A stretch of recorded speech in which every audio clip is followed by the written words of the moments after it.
Hello दोस्तों, आप सभी का स्वागत है मेरे यूट्यूब चैनल में। आज मैं आप सभी को पढ़ाऊंगा द सर्कुलेटरी सिस्टम। तो चलो शुरू करते हैं। अगर आपने मेरी लेटेस्ट 2 वीडियोस नहीं देखी है तो पहले उन्हें जाकर देख लीजिए, क्योंकि मैंने उसमें सारे ऑर्गन्स का बेसिक सिखाया है। Introduction. The organs that work to carry blood from one part to our body to another is form a circulatory system. जो हमारे ऑर्गन्स होते हैं, जो ब्लड को हमारे बॉडी के एक पार्ट से दूसरे पार्ट में ले जाते हैं, उसको सर्कुलेटरी सिस्टम कहते हैं. The tubes that carry blood from heart to the rest of the body is called arteries. जो ट्यूब होती है वो हमारे दिल से सारा का हमारी बॉडी में ब्लड ले आती है, उसको आर्टरीज कहते हैं. The tubes that carry blood from body back to heart is called veins. और जो ट्यूब होती है जो हमारी ब्लड को बॉडी से वापस से हार्ट में ले जाती है, उसको वाइन्स कहते हैं.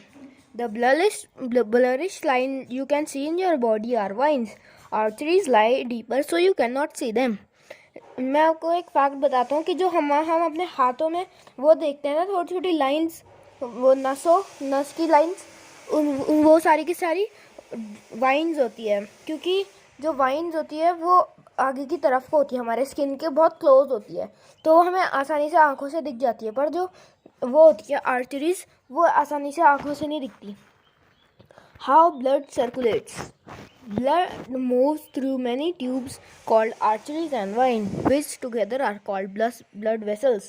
जो blood होता है वो बहुत सारी ट्यूब्स के साथ आता है, जिनको कहते हैं आर्टरीज और वाइन्स. जो मैंने आपको बता दिया कौन होती है आर्टरीज, कौन होती है wines. which together are called blood vessels. जो अगर हम उन दोनों को एक साथ बोलते हैं तो वो उसका नाम हो जाता है blood vessels. The heart is a hollow organ. जो हार्ट होता है वो बहुत खोखला सा ऑर्गन होता है.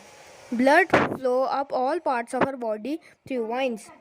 जो ब्लड होता है वो हमारी पूरी बॉडी में जाता है वाइन्स की मदद से. The blood has carbon dioxide collected from the body, the heart pumping this blood into lungs.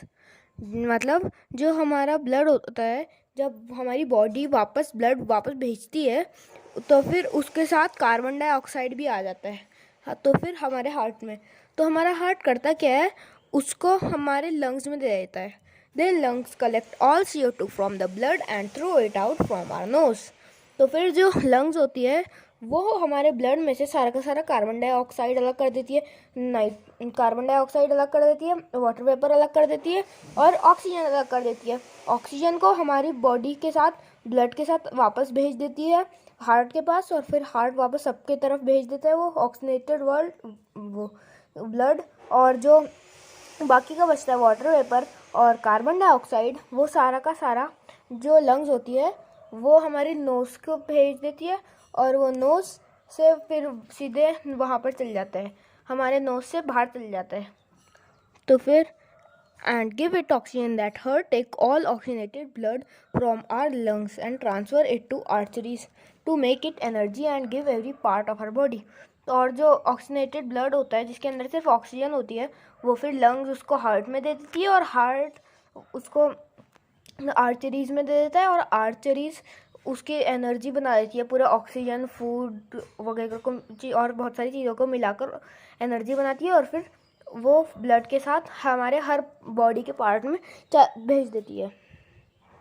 तो अब ये है एक ड्राफ्ट, ऐसे ही ड्राफ्ट टाइप कुछ मैंने बनाने की कोशिश करी है. तो जैसे कि ये हो गया, जहाँ पर ये है लंग्स हमारी, है ना. तो लंग्स जब हम सांस लेते हैं तो फिर उसके अंदर से सारा का सारा वो हो जाता है, मिल जाता है, क्या बोलते हैं, ऑक्सीजन मिल जाती है. उसके बाद वो ऑक्सीजन और ब्लड को एक साथ मिक्स कर देता है और वो ऑक्सीनेटेड ब्लड बन जाता है, और फिर वो हार्ट को दे देता है. फिर हार्ट उसको सारे के सारे हमारे बॉडी पार्ट्स को भेज देता है. उसके बाद जो हमारी वाइन्स होती है वो सारा का सारा डीऑक्सीनेटेड ब्लड लेती है. जो हमारी वाइन्स होती है मतलब वो सारा का सारा ऐसा ब्लड लेती है जिसमें ऑक्सीजन नहीं होती. उसके बाद वो हार्ट को दे देती है. उसके बाद हार्ट वापस से वो डीऑक्सीनेटेड ब्लड लंग्स को देता है. उसके बाद लंग्स उसे वापस से ऑक्सीनेटेड बनाकर वापस हार्ट के भेज देती है, और ऐसा ही पूरा का पूरा चलता रहता है. Next page, stethoscope. Stethoscope is a medical instrument used to listening sound produced within the body, certify in the heart. This sound is your heart pumping blood. तो स्टेथोस्कोप होता है कि एक मेडिकल का इंस्ट्रूमेंट होता है, जैसे कि हम गानों का इंस्ट्रूमेंट नहीं होते वैसे ही वो डॉक्टर्स का भी एक इंस्ट्रूमेंट होता है स्टेथोस्कोप, जो अगर हम हमारे दिल के पास ले आते हैं तो वो उसकी धक धक सुन सकता है। तो फिर मैं बताता हूँ एक एक्टिविटी जिसमें बताऊँगा कि हम स्टेथोस्कोप अपने घर में कैसे बनाएं। ये है एक ओरिजिनल वाला स्टेथोस्कोप और ये है एक होममेड स्टेथोस्कोप, जिसके लिए आपको चाहिए कि होगा एक फनल चाहिए होगा, एक पाइप चाहिए होगा थोड़ा सा, और एक इलास्टिक का बैंड चाहिए होगा लगभग कितना बड़ा। तो वो करना क्या होगा, इस फनल को इस पाइप से मिला देना है, फिर इधर वो लगा देना है इसके ऊपर एक इलास्टिक का कपड़ा सा। उसके बाद आपका बन जाएगा एक होममेड स्टेथोस्कोप। इससे भी आप एकदम सेम टू सेम इसकी तरह काम करेगा। और अगर आप इसे किसी दोस्त के हार्ट के पास ले आकर सुनोगे उसकी आवाज़, तो उसका हार्ट बीट आपको सब सुनाई देगा। तो आज की वीडियो में बस इतना ही, मिलते हैं अगली वीडियो में। Thank you.